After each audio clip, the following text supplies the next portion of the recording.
Vamos abrir a palavra do Senhor no livro de Juízes. Juízes, capítulo 4.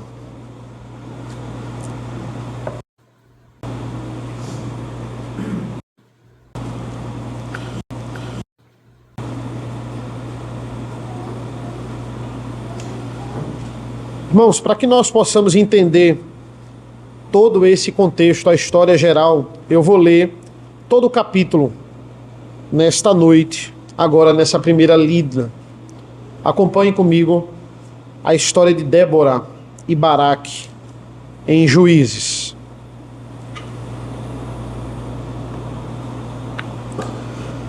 Versículo 1 do capítulo 4 de Juízes.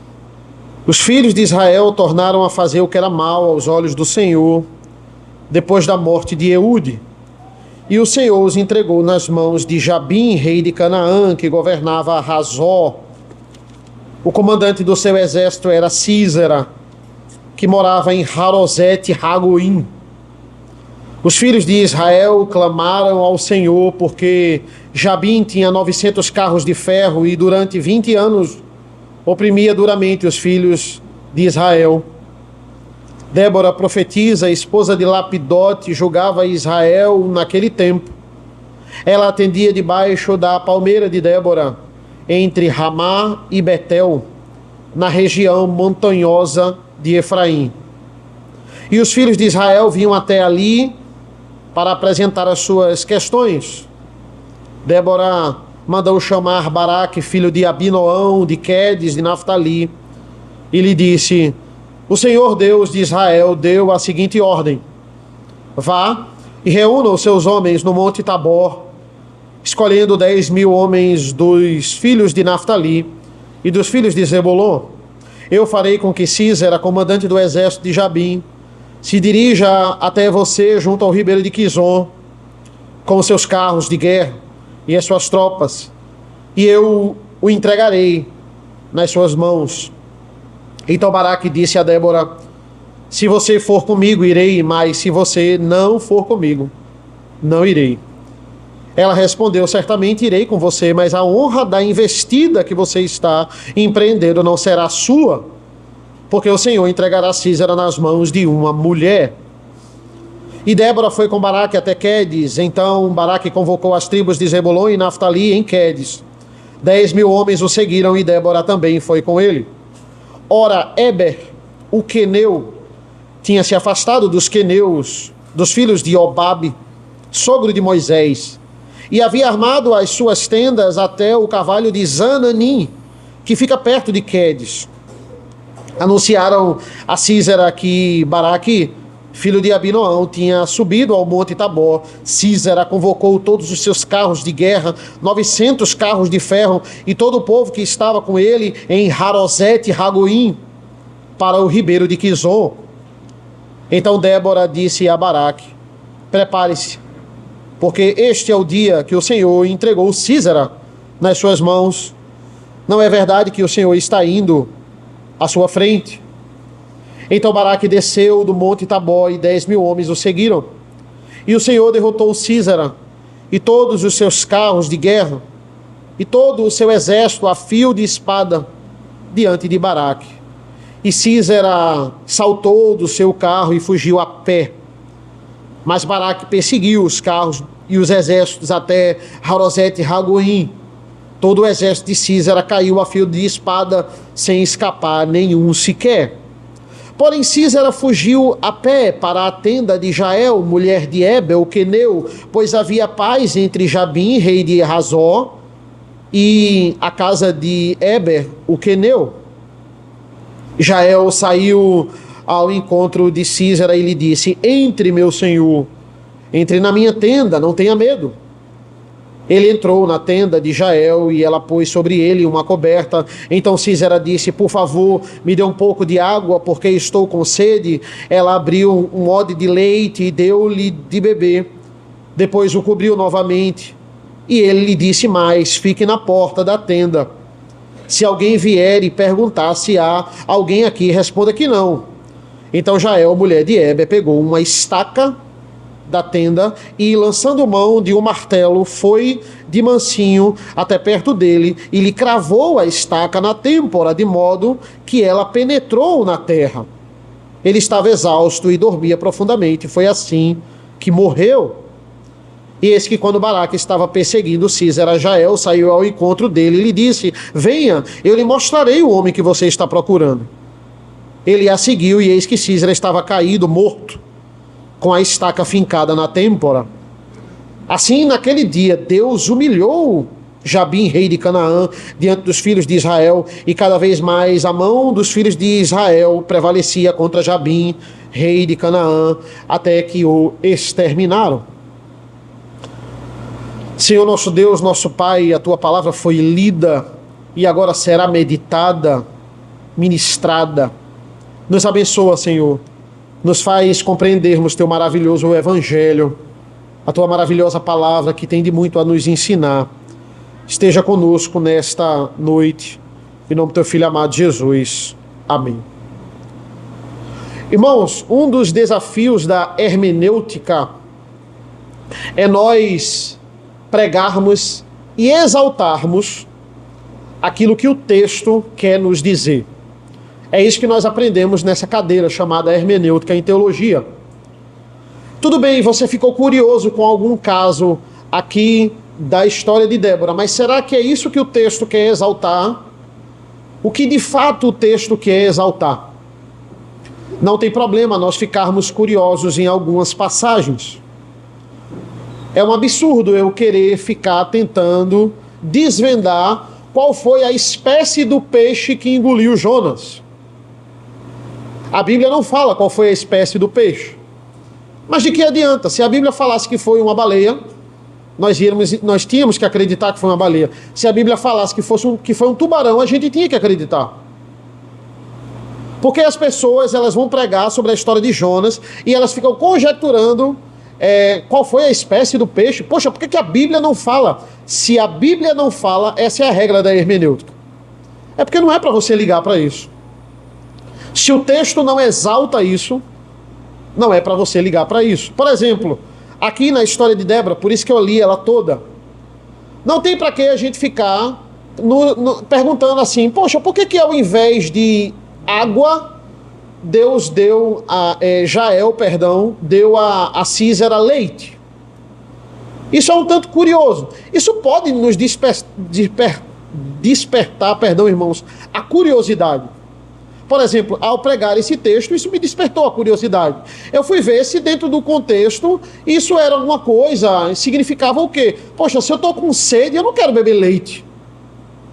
Eu não sei os irmãos, quando eu estou com muita sede, eu quero um copo bom, uma garrafa boa de água gelada. Eu estou com sede, eu não estou com vontade de beber leite. Por que ela deu leite? Dentro daquele contexto, era alguma bebida nobre, alguma coisa? Não tem nada falando sobre isso. Nada. Nem dentro nem fora da Bíblia. Por que ao invés de água ela lhe deu leite? Não temos nada. Dentro do contexto, isso matava mais a sede na época, era uma tradição. Não, nada. Então o que é? Não sei. O texto não quer me ressaltar isso, então não cabe a mim ficar conjecturando. Não cabe a mim fazer um sermão, por exemplo, a água purifica, mas o leite traz a amargura. Olha, o título do meu sermão ser esse. Não, irmãos, porque o leite é mau, mas a água traz a vida. Não tem nada a ver. Outra coisa, por exemplo, como é que correndo aqui Sísera chega nesse lugar? Ele não foi ajudado aqui. A Bíblia fala que meio que o carro dele atolou. Que a pessoa não querer usar o carro para ir até o local e ir a pé, porque não dava, o carro estragou aqui. A Bíblia não fala como ele chegou.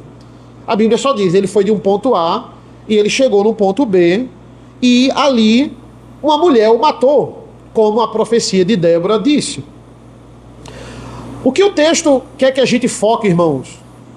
Tudo está no versículo 23. Esse é o foco da hermenêutica. Versículo 23. Assim naquele dia, Deus humilhou Jabim, rei de Canaã. O foco está na humilhação de Jabim. Aqui nós devemos entender como A informação do versículo 23 é: Jabim foi humilhado. E a pergunta que a gente faz ao texto é: como Jabim foi humilhado? Como é que Deus faz isso? Primeiro ele levanta uma profetisa, e essa profetisa diz para o capitão da guarda que não é ele que vai matar o outro capitão inimigo. Seria uma mulher que iria fazer isso. E por que eu falo isso, irmãos? Por que eu comecei falando um pouco sobre hermenêutica? Porque muitas pessoas pegam a história de Débora para exaltar o que não é para ser exaltado. Um exemplo muito claro e comum é se exaltar o pastorado feminino, a liderança feminina dentro da igreja por causa da história de Débora. Esse é o texto, se não o texto mais usado no Antigo Testamento para defender pastorado e liderança feminina. O foco do texto não é a liderança feminina. O que é para ser exaltado aqui é a humilhação de Jabim. Ou seja, o fato de Sísera, esse braço direito desse rei, esse general muito mau, a Bíblia aqui fala que ele, principalmente o capítulo 5, que é a continuação aqui, é o cântico de Débora, vai detalhar mais sobre Sísera. Esse homem terrível, dono de 900 carros de guerra, é mostrar que ele não foi morto nas mãos do outro general inimigo, ele foi morto nas mãos de uma mulher. E isso cumpre a finalidade do plano de Deus aqui em humilhar Jabim. É interessante porque esse verbo no 23 é humilhar, não é outro. É como se o autor estivesse dizendo assim: ele não só quer vencer, Deus não só quer vencer agora, ele quer que essa vitória seja humilhante. Ele faz questão que essa vitória seja humilhante. Como é que é a divisão desse texto, irmãos? Versículos de 1 a 3, nós temos aqui a introdução, a opressão de Israel. Versículos 4 a 9, a apresentação de Débora. Versículos 10 a 13, eu tenho a apresentação, a convocação de Baraque para a guerra, e ao mesmo tempo, e Débora indo também para essa guerra, e ao mesmo tempo um adendo aqui, que é esse homem estrangeiro chamado Eber, que vai morar no versículo 11, né, que vai morar em Israel, e tem uma esposa chamada Jael. Versículos 14 a 22, eu tenho a derrota e a morte de Sísera por uma mulher. E versículos 23 a 24, o quinto ponto aqui, digamos assim, eu tenho a humilhação de Jabim. Então veja como o primeiro ponto, na linguagem hebraica aqui, o primeiro ponto, ele linka com o último. Primeiro ponto, versículos de 1 a 3, a humilhação do povo. Último ponto, a humilhação do rei. É a opressão do povo, perdão.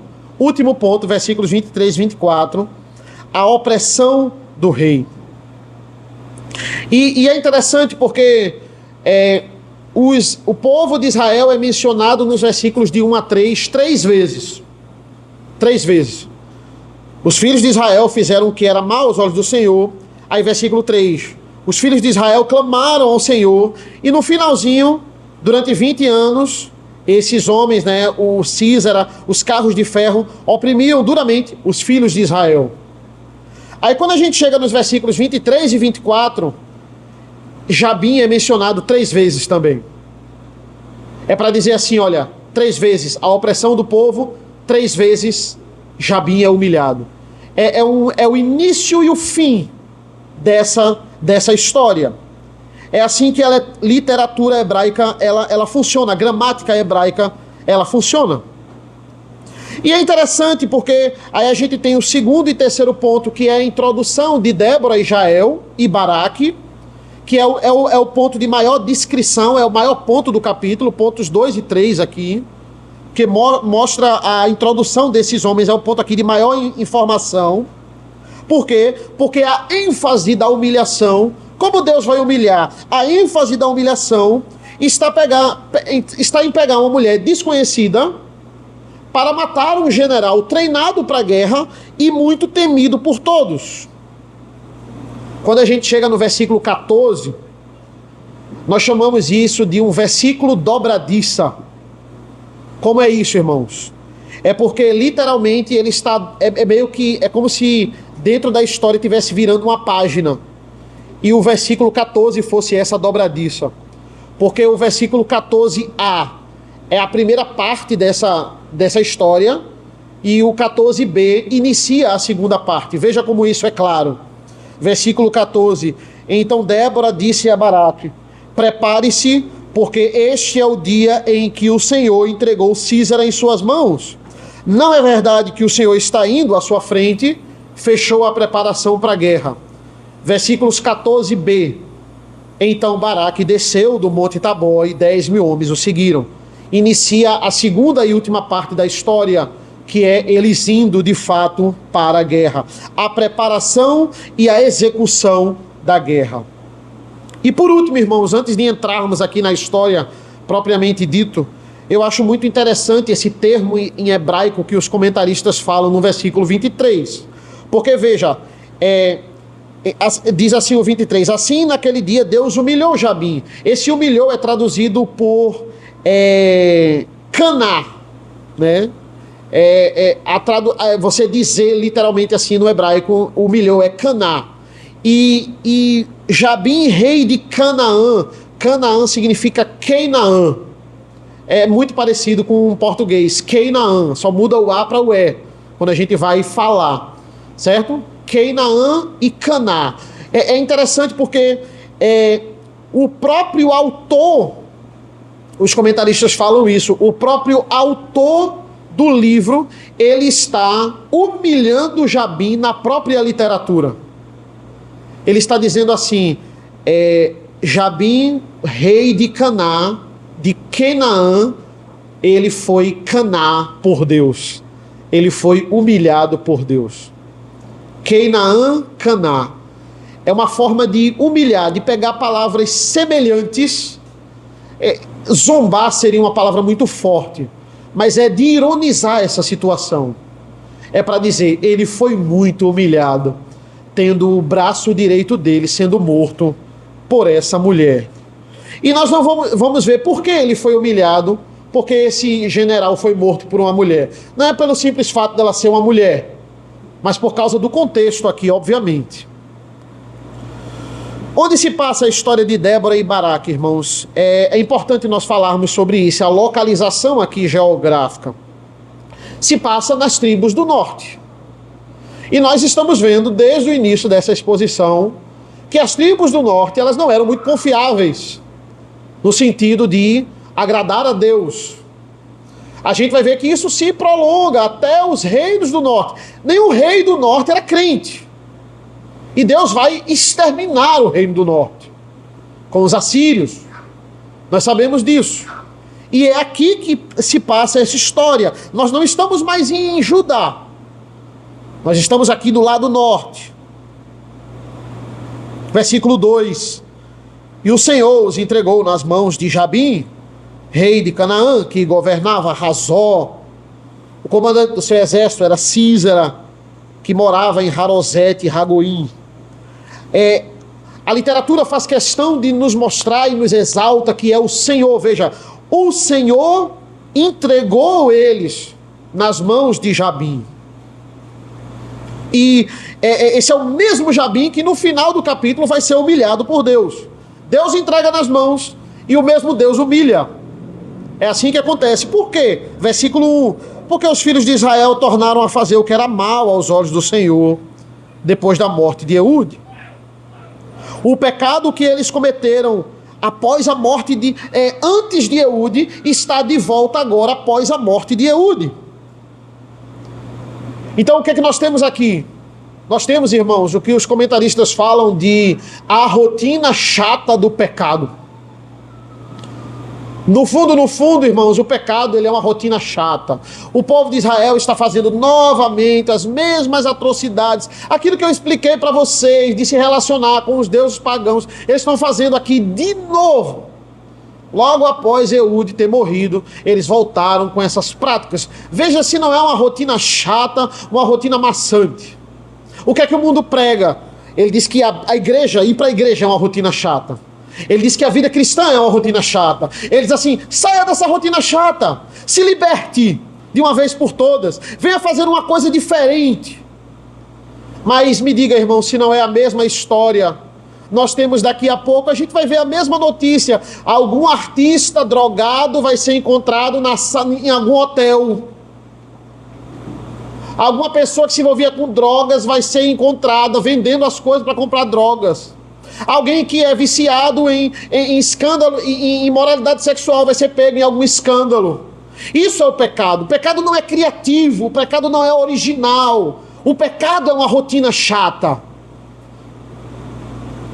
Ele é tão terrível que ele nem consegue se reinventar. Ele é a mesma coisa. Os mesmos pecados aqui que eram cometidos de idolatria são cometidos nos dias de hoje. É a mesma rotina.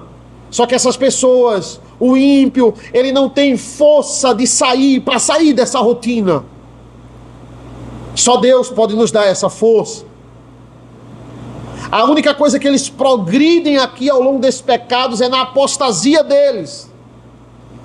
A única coisa aqui que vai ser inovadora, digamos assim, que a gente pode chamar disso, é o castigo de Deus sobre esse povo, que vai se tornando cada vez pior, mas eles vão na sua mesma prática pecaminosa.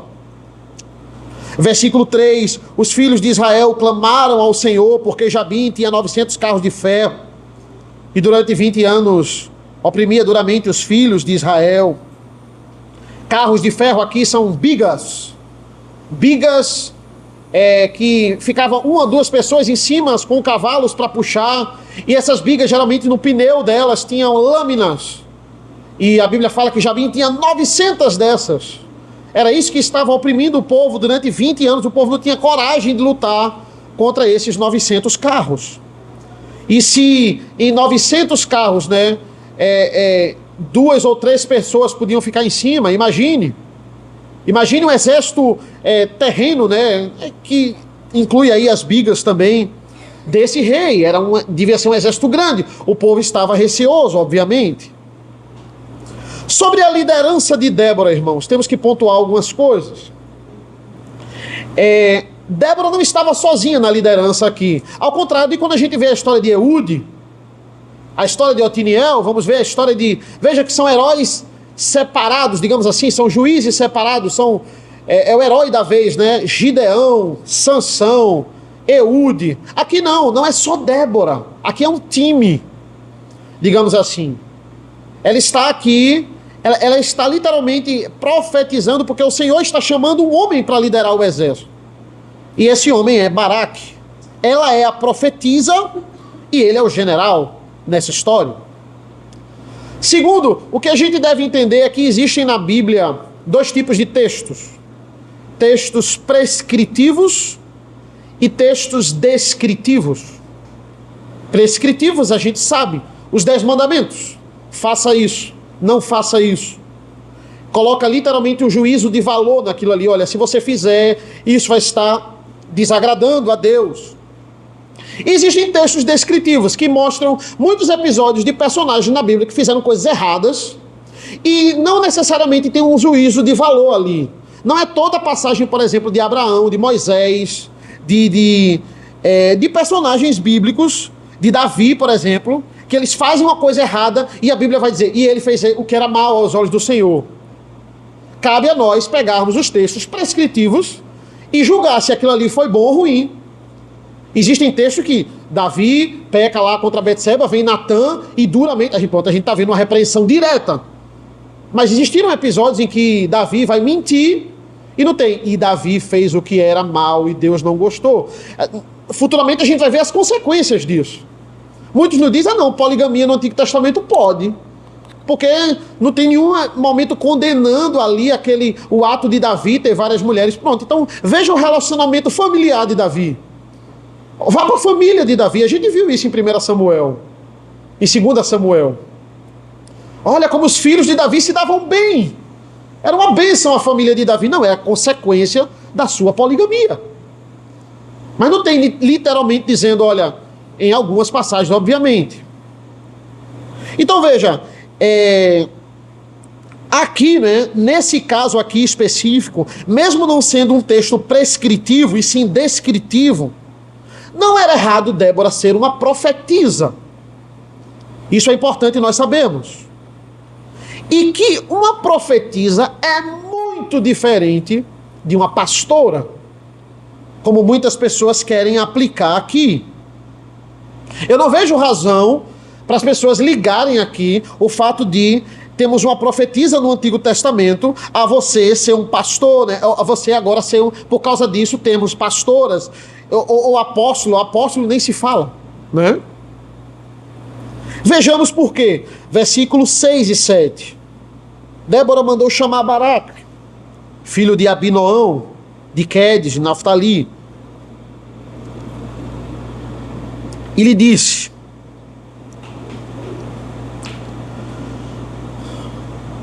o Senhor Deus de Israel deu a seguinte ordem: vai e reúna os filhos, os seus homens no Monte Tabor, escolhendo 10.000 homens dos filhos de Naftali e dos filhos de Zebulon. Eu farei com que Císera, comandante do exército de Jabim, se dirija até você, junto ao ribeiro de Quizon, com seus carros de guerra e as suas tropas, e eu o entregarei nas suas mãos.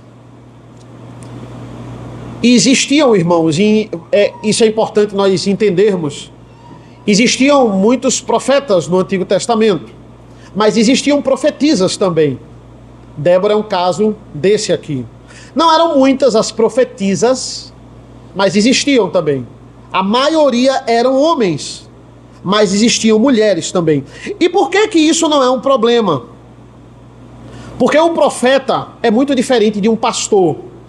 O profeta era aquele que recebia a ordem direta de Deus e exatamente o que Deus disse ele tinha que falar. Então, olha, Deus está dizendo isso, isso e isso. O pastor não, o pastor é um ministro. É aquele que ele não recebe uma revelação direta de Deus. Ele já tem a revelação direta e ele exerce a autoridade ao ensinar. Quando ele vai esmiuçar essas verdades aqui. Ele não recebe revelação nenhuma. Eu estou lendo e esmiuçando para vocês. Eu estou exercendo autoridade sobre vocês agora. Vocês estão sentados e eu estou em pé, em posição de autoridade, pregando para vocês a palavra. Autoridade dada por Deus, que foi imposta por imposição de mãos a mim, quando eu fui ordenado. Isso é uma autoridade. O profeta não pode ser relacionado a isso. Porque o profeta, ele não esmiuça nada, ele não traduz nada, ele simplesmente fala o que Deus está mandando falar. Então não existe empecilho nenhum em termos profetisas no Antigo Testamento. E Débora era um caso desse. Não podemos confundir profecia com ensino, ou profecia com pregação. É um grande problema de hermenêutica eu estar exaltando aqui pastorado feminino nesse texto. Também é errado eu dizer que Débora ser uma juíza aqui, ela já Deus iniciando a humilhação contra Jabim, não é? A humilhação contra Jabim está do fato em ele matar o seu principal comandante através de uma mulher, através de Jael e não de Débora. Débora profetiza aqui sobre Jael, mas não é ela que iria matar. A humilhação é nisso aqui. Eu não posso dizer, não, nos tempos de Débora foi que Jabim foi derrotado. É aí que está a humilhação. Não. Isso aí seria uma conjectura minha. Císera, o seu principal general, ele já iria ser morto por uma mulher. E isso iria trazer uma grande humilhação. E vamos ver por que era humilhante. Eu ainda não esqueci esse ponto. Versículo 14. Então Débora disse a Baraque: prepare-se, porque este é o dia em que o Senhor entregou Císara em suas mãos. Não é verdade que o Senhor está indo à sua frente? Irmãos, é Deus que está indo diante nesse exército. No versículo 15 vai dizer assim: o Senhor derrotou Císara. Nós temos aqui a figura desse Deus, que ele é o grande guerreiro. O autor vai descrever Deus como esse grande guerreiro que vence sobre os nossos inimigos. Mesmo ele usando homens aqui, ele vai usar vários homens e Débora para liderar o seu povo. Aqui, para liderar o exército como general, é Baraque. A linguagem vai ser sempre essa: o Senhor vai à frente, ele é o verdadeiro libertador. E existe uma coisa muito interessante aqui nos versículos 8 e 9, vai dizer assim: então Baraque disse a Débora: se você for comigo, irei, mas se você não for comigo, não irei. Ela respondeu: certamente irei com você, mas a honra da investida que você está empreendendo não será sua, porque o Senhor entregará Sísera nas mãos de uma mulher. Muitos interpretam essa passagem como uma amizade aqui entre Baraque e Débora, né? Poxa, eles são tão companheiros, né? Um só vai se o outro for. Que coisa bonita. E muitos dizem: olha, como isso é a hermenêutica errada, né? Como a mulher precisa do homem. E aí fala do casamento. Débora nem era casada com Baraque. Isso não tem nada a ver. Aqui é uma incredulidade de Baraque. Aqui Baraque ele estava sendo incrédulo porque ele não estava confiando na palavra de Deus. Aqui ele está dizendo assim: olha, eu só vou me convencer que Deus está falando a verdade através de você se você for comigo. Porque aí você está indo e está arriscando a sua vida. Aí eu quero ver se é verdade mesmo. Isso aqui é uma incredulidade. Tanto é que ela diz: tá bom. Então a honra de matar, veja, o capitão de um lado é ele que mata o capitão do outro lado. Isso era uma tradição, era uma honraria. Se eu tiver a oportunidade, eu não mato o capitão, eu capturo para o meu capitão matar. Porque ele é o líder. Aí ele vai dizer: não vai morrer nas suas mãos. Vai morrer nas mãos de uma mulher.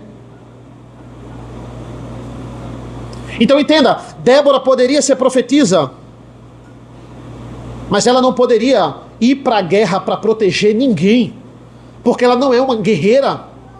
As pessoas ficam comparando Débora a Joana d'Arc, Débora a Mulan, né? É a grande guerreira da Bíblia. Não, esse não é o papel dela. Esse é o papel do homem. O papel do homem é proteger. Se fosse para ela mesmo ir, ela não teria profetizado que era para Baraque ir. É para você ir, Baraque. Deus está profetizando para o homem ir, para o homem liderar. A função de proteger é a função do homem. Então o que é que Deus faz? Deus humilha Baraque. Deus vai dizer: Deus está humilhando Jabim. Veja que tudo é dentro do plano de Deus. Deus ele está fazendo isso para humilhar Jabim, mas também agora ele está humilhando Baraque. Ele está dizendo: você não vai matar o general. Quem vai matar será uma mulher. E toda essa humilhação, irmãos, iria resultar em glórias a Deus. Porque a morte de um general como Sísera, nas mãos de uma mulher que nunca tocou em espada, resultaria em glórias a Deus. Iria humilhar Baraque aqui também e exaltar a Deus. Irmãos, não seria hoje humilhante se uma mulher me matasse numa guerra? Por que não? Porque mulheres podem ir para a guerra, dependendo do país, né?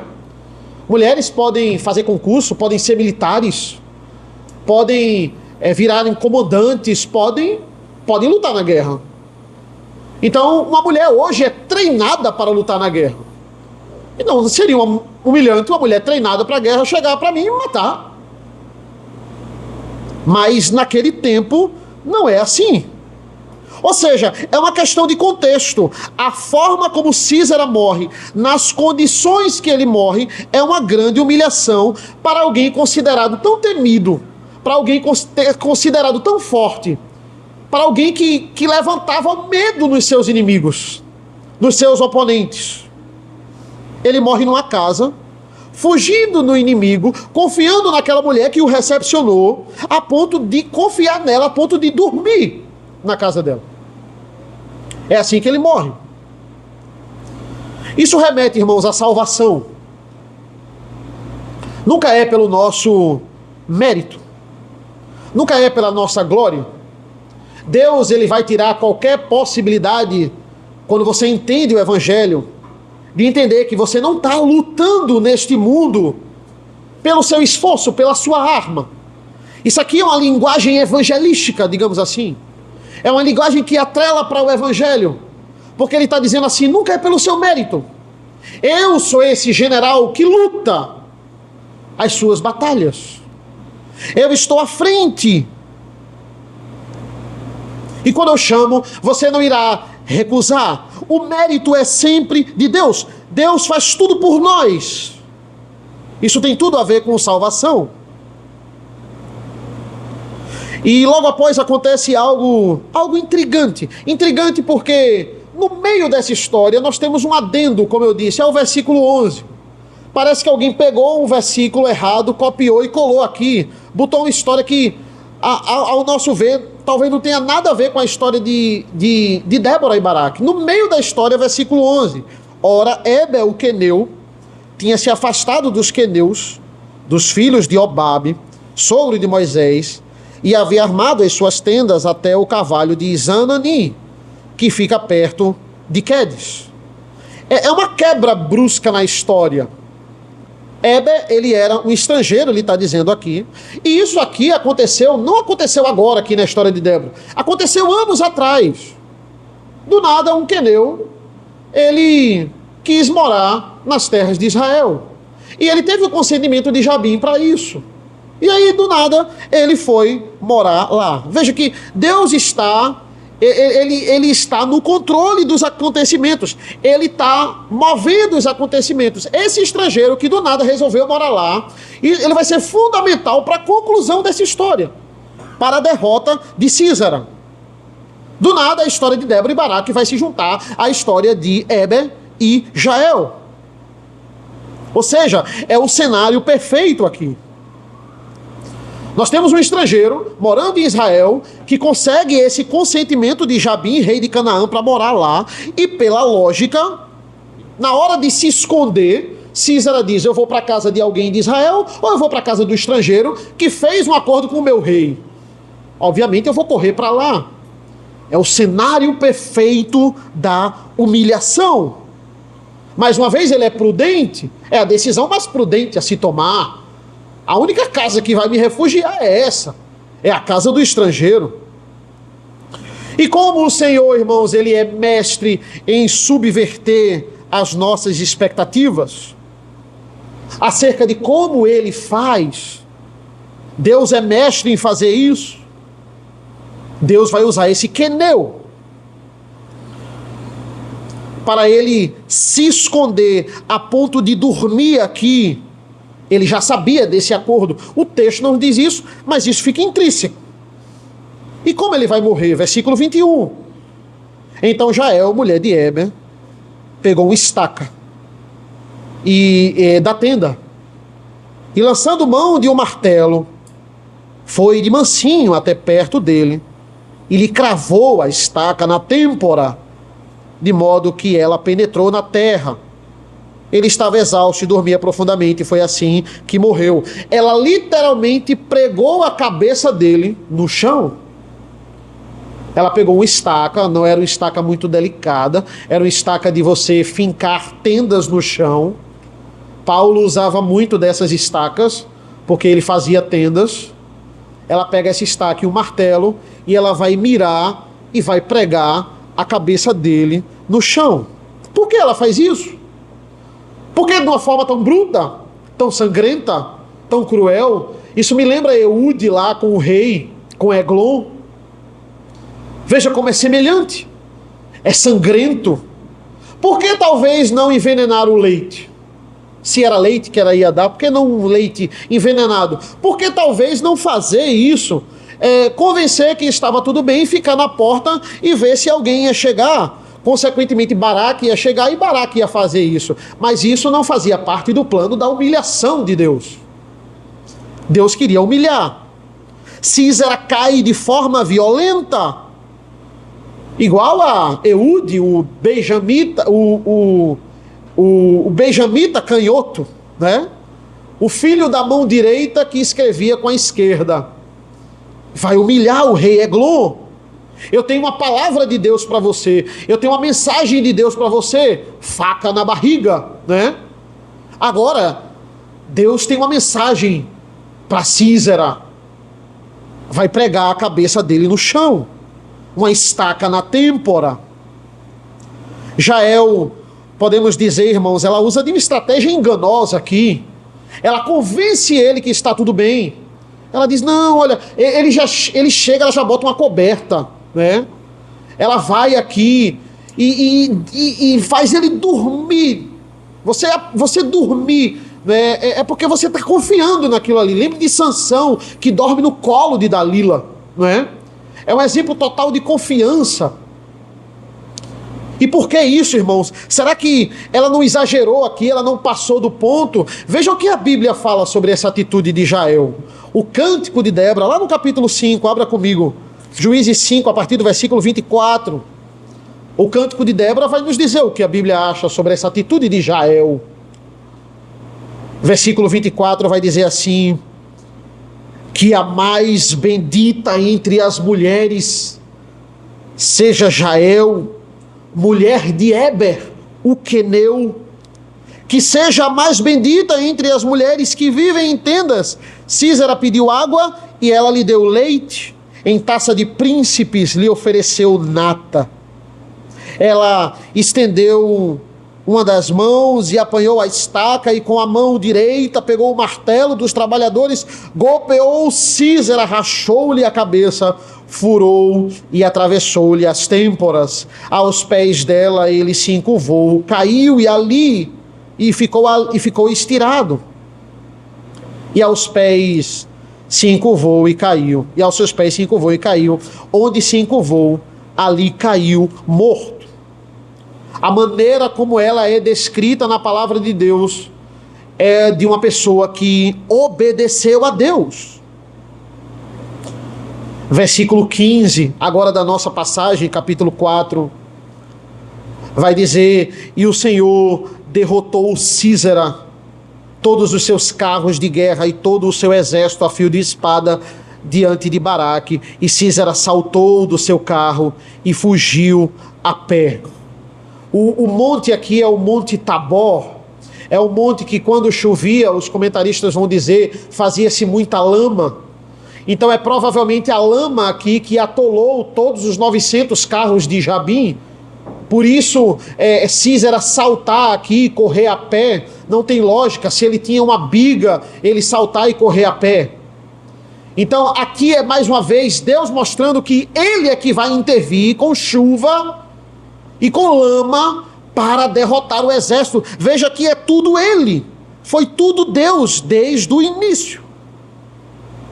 E essa vitória foi humilhante, porque foi nas mãos de uma mulher. Veja como no contexto de Israel, irmãos, era humilhante ser morto por uma mulher. Eu vou pedir para você abrir mais uma vez comigo em Juízes 9. Juízes 9, 53 e 54. Veja o que diz a palavra do Senhor. Essa é a história de Abimeleque. E ele vai causar um estrago muito grande em Israel. Nós vamos ver futuramente a história dele, se Deus permitir. Mas olha que interessante. Olha como Abimeleque morre. Juízes 9, a partir do versículo 53. Mas uma mulher jogou uma pedra superior de moinho sobre a cabeça de Abimeleque e lhe quebrou o crânio. Então Abimeleque chamou depressa o moço, seu escudeiro, e lhe disse: tire a sua espada e me mate, para que não se diga que uma mulher me matou. O moço o atravessou com a espada e ele morreu. Olha, rapidamente, eu quero que você pegue a sua espada e atravesse o meu corpo, para que ninguém possa desconfiar que foi uma mulher que me matou. Mas é justamente como fica registrado, que ele foi morto por uma mulher e que a espada depois o matou. É justamente para também humilhar Abimeleque. É a mesma linguagem. É como se a forma como Císera morreu, irmãos, fosse Deus deixando a sua marca. Eu me lembro muito dos livros de Sherlock Holmes. O maior inimigo de Sherlock Holmes é o professor Moriarty. E toda vez que Moriarty cometia um crime, ele deixava a sua marca. E era uma marca que só Sherlock Holmes iria desvendar e descobrir. Era Moriarty dizendo: olha aqui, Sherlock, fui eu que fiz isso. Eu estou vivo e eu estou aqui. Eu estou na sua cola. Só Sherlock Holmes desvendava a marca do professor Moriarty. Irmãos, entenda, em várias passagens Deus deixa a sua marca. Tanto para os inimigos, como para o povo de Israel. Como é? Uma mulher matou Císara, ele dormiu na casa dela, confiou nela. Como pode isso? Um general, a gente vai ver no capítulo 5, não vai ver hoje, um general que marcava estupros coletivos contra as mulheres do povo de Israel. Um homem que era conhecido por ser o dominador das mulheres. Esse vai ser morto, enganado por uma mulher. Isso é Deus deixando a sua marca, tanto para o inimigo, quanto para o povo de Israel. Veja se não é isso que ele faz nas pragas do Egito. Deus permite que até um certo ponto os sacerdotes ali egípcios, eles pegassem o milagre e eles, através dos poderes ocultos que eles tinham também, eles repetissem o milagre para dizer: olha, o nosso Deus também faz, Faraó. Deus deixa isso acontecer, mas chega numa certa praga que eles não conseguem mais reproduzir. E fica claro que é o Deus único e poderoso que está lançando aquilo ali. É a marca de Deus, até culminar na abertura do Mar Vermelho, quando Deus salva o seu povo e ele vai subjugar os inimigos. Esse é o Deus que é descrito como o grande guerreiro da história. É isso que é para ser exaltado.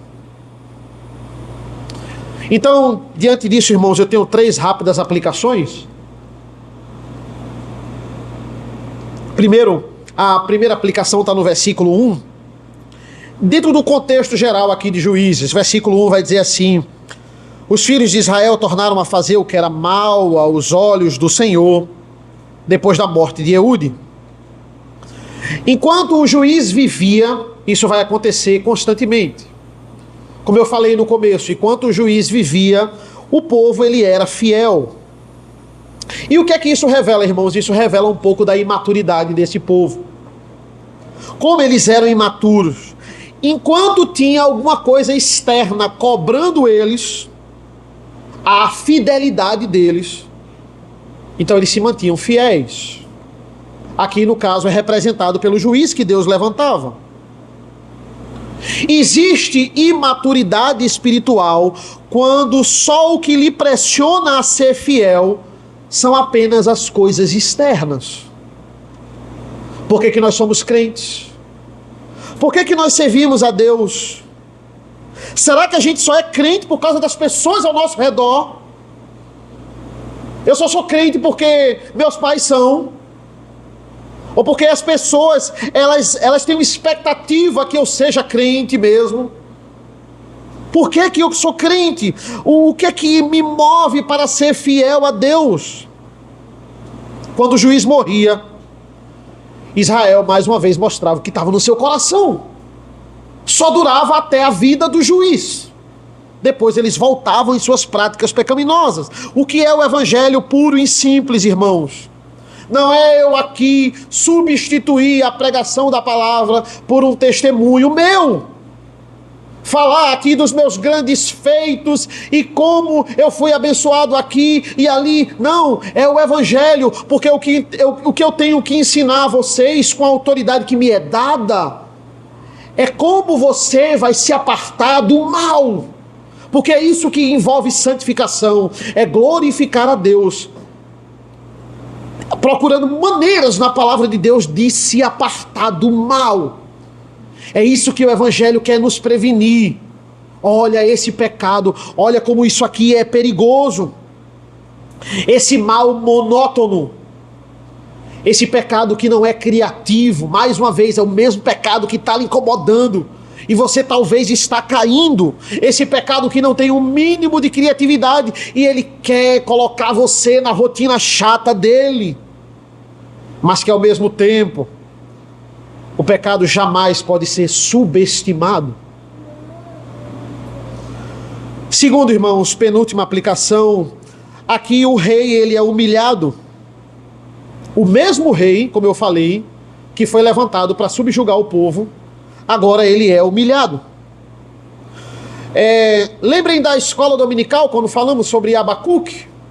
Abacuque vai chegar para Deus e vai questionar. Deus vai dizer: Deus, eu reclamo da violência do povo, e o Senhor levanta uma nação mais violenta para subjugar Israel. E no final de Abacuque é Deus profetizando contra os caldeus. Ele levanta os caldeus e depois ele humilha os caldeus, assim como ele faz com Jabim. É isso que Deus faz. Não pense que a prosperidade dos ímpios vai durar muito tempo. Até a nossa revolta, irmãos, ela tem limites. Se Deus está usando o ímpio para nos disciplinar ou nos provar, é porque Ele quer que a gente cresça naquilo. E jamais pense que é Ele abençoando ou aprovando o ímpio naquilo e fazendo ele prosperar. Cabe a mim, irmãos, na minha santificação, entender quem é Deus, saber que Ele está fazendo o trabalho. Não cabe a mim ficar questionando os métodos de Deus. Deus está dizendo: não pense que quando o ímpio faz uma maldade e sai ileso, isso vai durar para sempre. O que é que Deus faz na cruz do Calvário, irmãos? Esse é o refrão do Novo Testamento. Após a morte de Cristo, os apóstolos vão dizer: olha, Ele humilhou os inimigos na cruz do Calvário. Ele vai humilhar Satanás. Colossenses vai dizer: Ele os expôs publicamente ao desprezo. E a Bíblia fala que Ele triunfou. Lembrem do Salmo 2, salmo que nós cantamos aqui diversas vezes. O que é o Salmo 2? É uma união dos reis da terra contra Deus. E qual é a reação de Deus diante dessa união? Deus ri deles. O Senhor zomba deles. E no final dos Salmos, a forma de você se humilhar perante Ele é você beijar o Filho. Esse beijar o Filho é um sinal de submissão sua. E Ele vai dizer: ó reis da terra, sede prudentes, porque grande é a autoridade dEle. Vocês devem se encaminhar com Ele, rumo a Ele com temor e tremor. E Ele diz no final do Salmo 2, bem-aventurados todos os que nele se refugiam. O Senhor nos humilhou, irmãos, para a sua glória. O Senhor humilha os ímpios para a perdição. Jesus humilhou Saulo, que era perseguidor do Evangelho. O que vocês acham que é aquela cegueira de Saulo? É a humilhação que Saulo vai passar. O Senhor Jesus humilhou aquele que Ele queria salvar. E todos nós somos humilhados para a salvação. Os inimigos do Senhor são humilhados para a vergonha eterna. E por último, irmãos, para nós encerrarmos,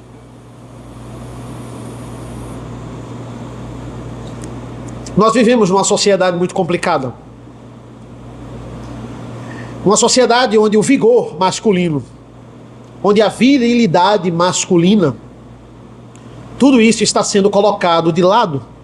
Todo homem que tem uma postura de homem, ele está sendo taxado de machista. Isso é uma atitude machista. E muitas vezes, irmãos, isso está entrando na igreja, e o que estamos tendo aqui são homens sensíveis demais. Homens que se comportam como mulheres.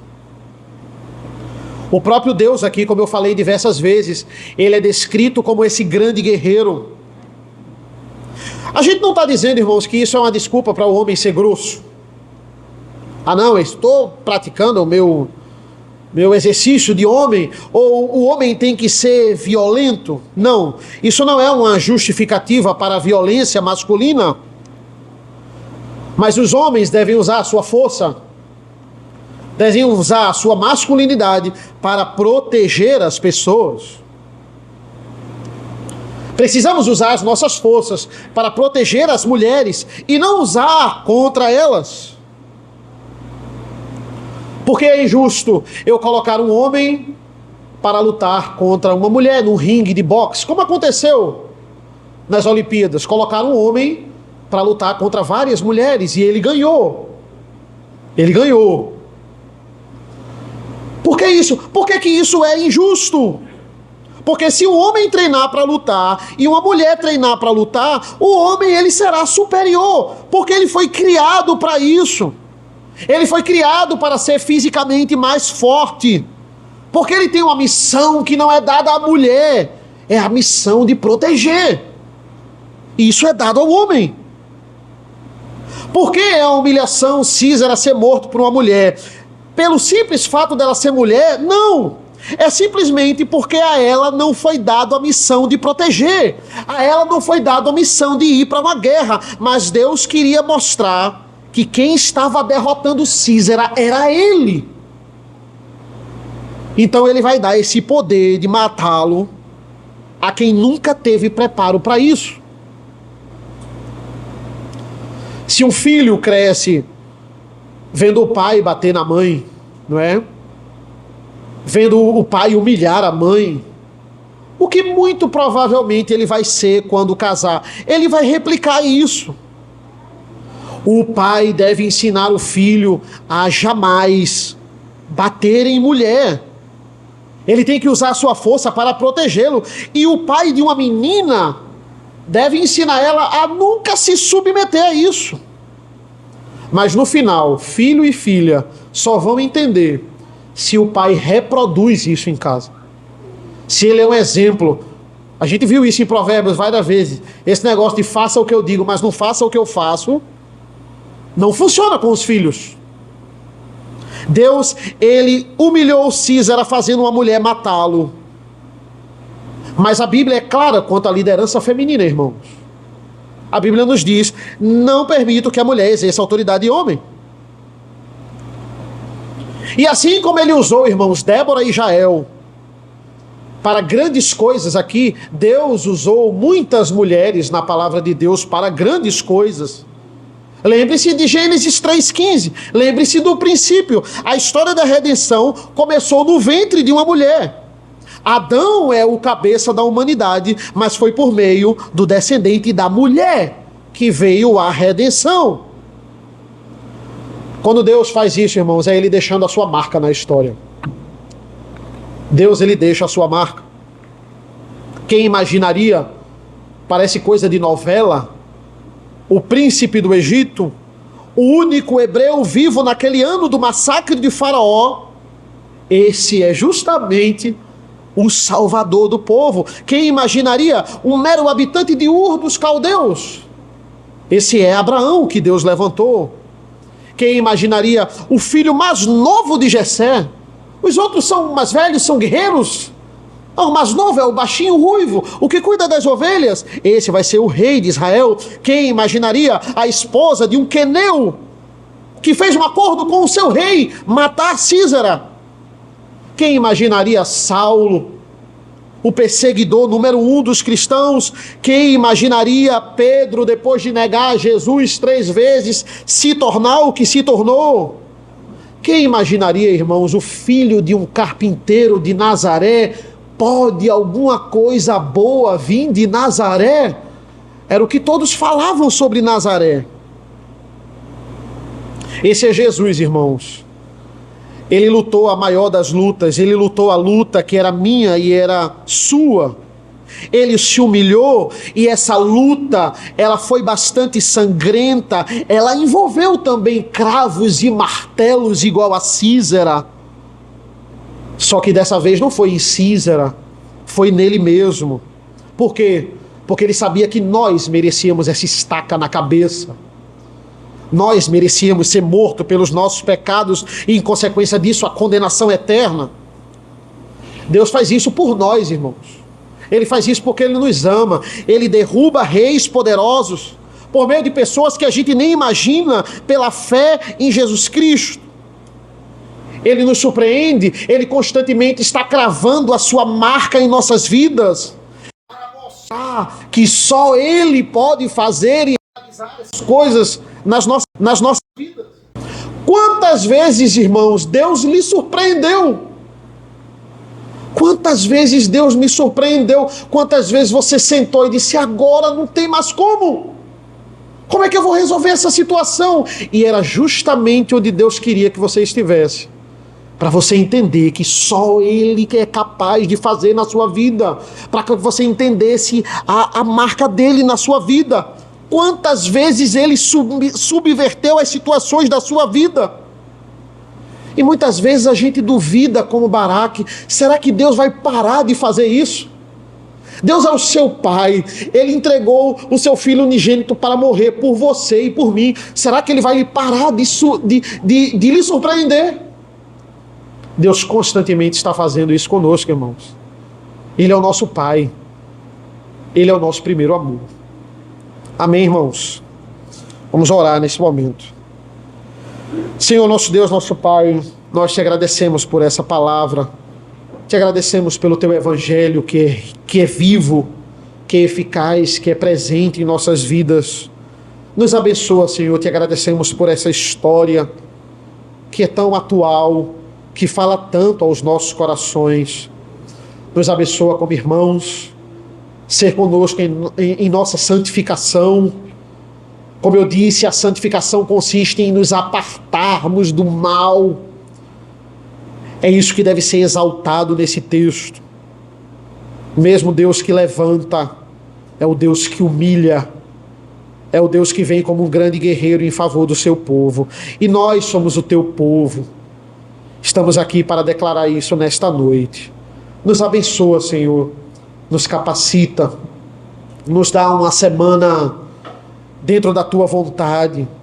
Se vier alguma luta ou alguma provação, algo que não estamos esperando, Senhor, nos capacita, nos dá força e vai na frente rumo a essa luta, porque assim sairemos vitoriosos pela tua força, pelo teu plano. É isso que nós pedimos e agradecemos em nome do teu Filho amado Jesus. Amém. Amém, meus irmãos. Vamos ficar de pé nesse